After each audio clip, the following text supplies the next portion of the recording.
S மக்களே, நிறைய சம்பவங்கள் நடந்தது. ஷார்ட்ஸ் பத்தாது, ஸோ பெரிய வீடியோவாக போடுறேன், ஃபாலோ பண்ணிக்கோங்க. என்ன சொல்லிட்டாருன்னா, இந்த தடவை பிக் பாஸ் வந்து 6 பெஸ்ட் பெர்ஃபார்மரை சூஸ் பண்ண சொன்னார். மீதி இருக்கிறவங்களாம் ஒஸ்ட்டான். எனக்கு புரியலை. ஒரு டீம் விளையாண்டு ஜெயிச்சிருக்கு, டிஃபால்ட்டாக அவங்க தானே பெஸ்ட் பெர்ஃபார்மர்.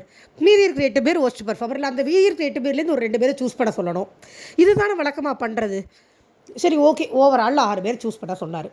சூஸ் ஆன 6 பேர் யாருன்னா, விக்ரம், கனி, பிரஜின் இந்த டீமில். அந்த டீம்லேருந்து சாண்ட்ரா, சபரி, இன்னொருத்தவங்க வந்து இன்னொன்று அரோரா, அவங்க வந்து இந்த டீம் தான்.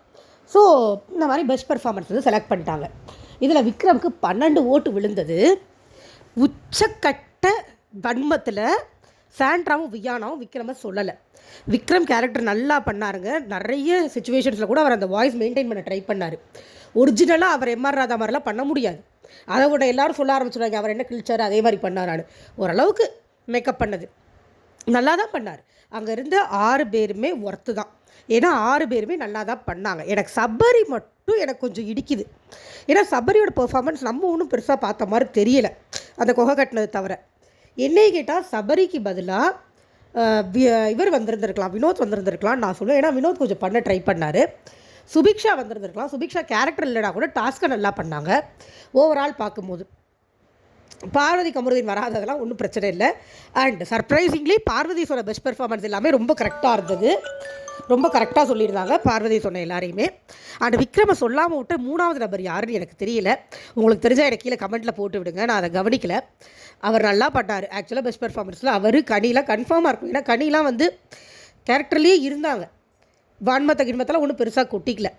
அதே மாதிரி விக்ரம் சாண்ட்ராவை சொன்னார். சாண்ட்ரா தான் விக்ரமை சொல்ல, சாண்ட்ராவுக்கு தான் வன்மம். சாண்ட்ரா போய் ரம்யாவெல்லாம் சொல்லிகிட்டு இருக்காங்க. எனக்கு புரியல, ரம்யாலாம் என்ன பண்ணாங்க கேரக்டரில்? வேஸ்ட்டுங்க. அது ஒரு மாதிரி நிறைய பேர் பயாஸ்டாக சொல்லிட்டு இருந்தாங்க. கனியுமே பயாஸ்டாக தான் சொன்னாங்க. கனியுமே கரெக்டாக சொல்ல, கனியும் தப்பாக தான் சொன்னாங்க. நான் அதுவும் சொல்கிறேன். கனி வந்து கண்டிப்பாக தப்பாக தான் சொன்னாங்க, கரெக்டான ஆளுங்களை சொல்லலை. ஸோ இது இப்படியே போச்சு.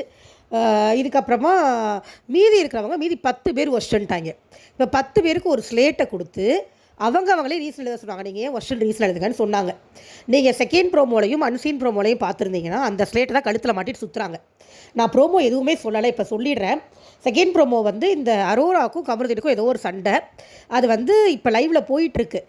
கமருதீன் வந்து அரோராவை வந்து நாயின் விளையாட்டாக கூப்பிட போய் அதை கேட்டு ஆதிரை தான் பாதி பிரச்சனை கிளப்பி விடுது.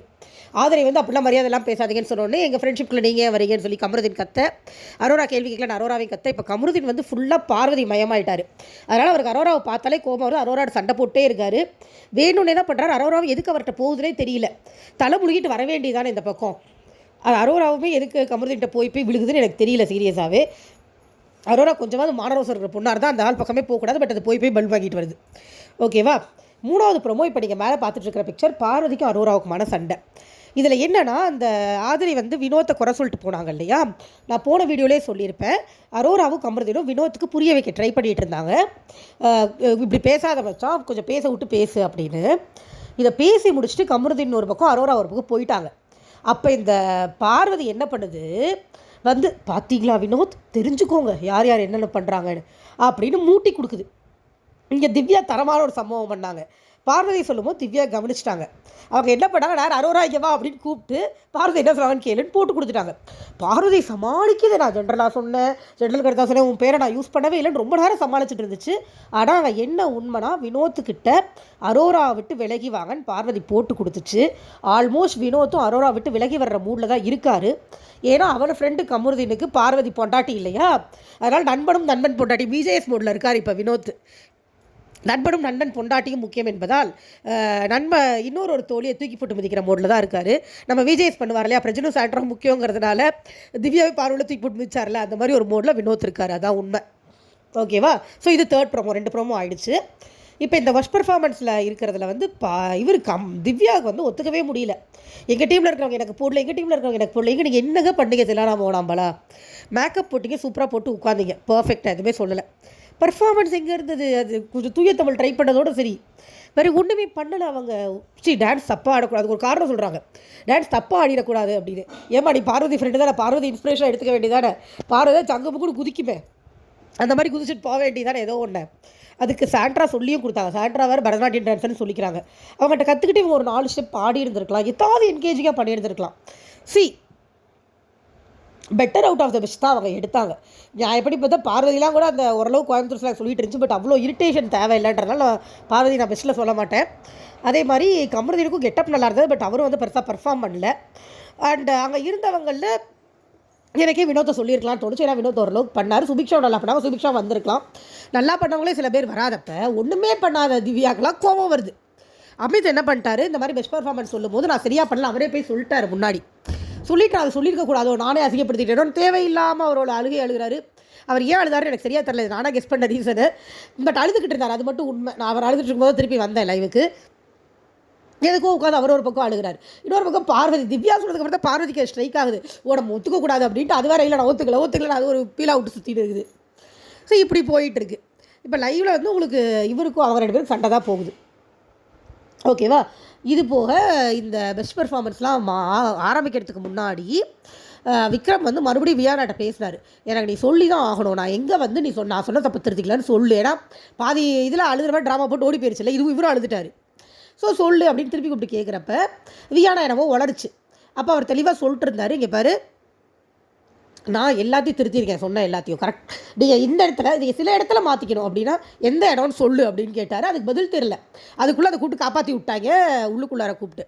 எனக்குமே பதில் சொல்லணுன்னு இருக்குது. எந்த இடத்துல இந்த பொண்ணு ஒரு அக்யூசேஷன் எடுத்து வச்சு அதை விக்ரம் திருத்திக்கல, எதுவுமே கிடையாதுங்க. நான் சீரியஸாக சொல்கிறேன், எதுவுமே கிடையாது.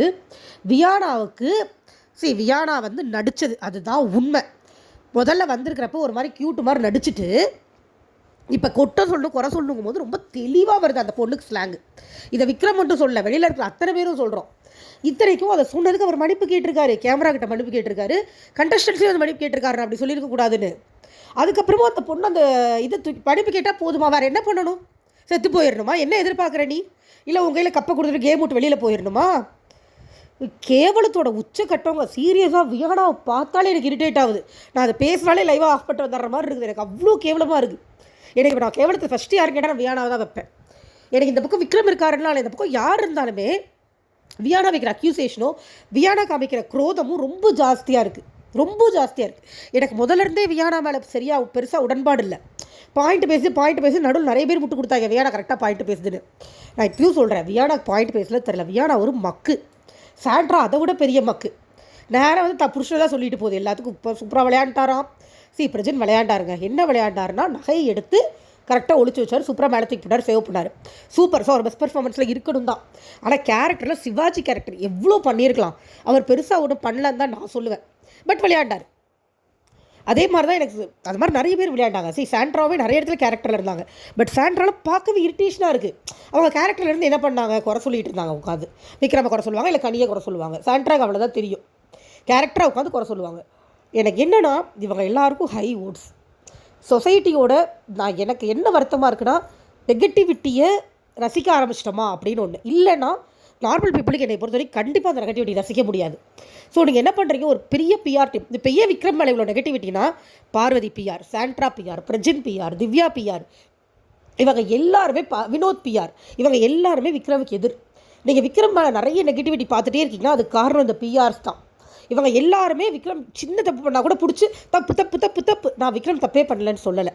ஆனால் எல்லாருமே தப்பு பண்ணுறாங்க. பட் அவங்கெல்லாம் கரெக்டு, இவங்க தப்புன்னு சொல்லி ஹைலைட் ஆகிறதுக்கு காரணம் இந்த ஹெவி பிஆர் டீம் ஒர்க் தான். வேறு ஒன்றுமே கிடையாது. ஒரு பிஆர் டீம் வச்சு ஒருத்தர் மேலே வந்துடக்கூடாது டப்புன்னு அடிக்கிறாங்க. நம்ம வியானா அர்த்தமெல்லாம் ஒன்று பேசுது. கீழே கமெண்ட் பார்த்தீங்கன்னா Viana super, Viana good point, nonsense அப்படிங்கிற மாதிரி இருந்தது.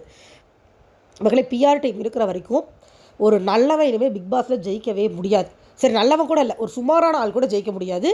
நெகட்டிவ் எனர்ஜி தான் ஜெயிக்கும். வேறு வாய்ப்பே கிடையாது. பார்ப்போம் என்ன ஆகுதுன்னு. Thank you so much.